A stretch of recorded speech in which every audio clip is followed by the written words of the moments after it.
Ako o čemu, mi ćemo o odbrojavanju. I u prošloj emisiji smo spomenuli da će uskoro proljeće službeno zasjesti na tron prirode. Dakle, strpite se još samo malo. Svečano ustoličenje bit će 20. ožujka točno u 10 sati i 27 minuta. A njemu u čast naše drago šaroliko društvo, lepršavi roj polaznica studija za pjevanje, ples i scenski govor Perlice, posvetilo je jednu prigodnu pjesmu kao znak dobrodošlice. Sama riječ proljeće nekako mami osmijeh na lice.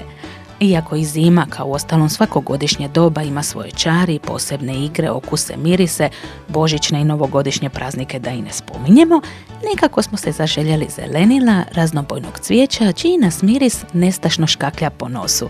Zujavih bubica koje oblijeću oko cvijeća, toplih i dugotrajnijih sunčevih zraka, druženja s prijateljima pod vedrim nebom, izleta, rolanja, vožnji biciklom, ma sve je nekako blještavije kao da smo iz zimskog sna zakoračili u neku novu bajku.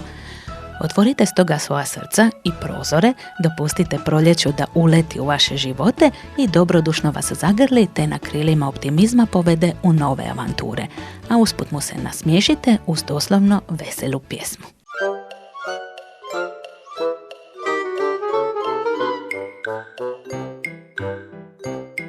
Podarilo nam proljeće, taj vedar sunčan dan, nasmijalo se sunašce i ušlo nam u stan. Dozivalo nas mamilo da izađemo van, u dvorišta i parkove.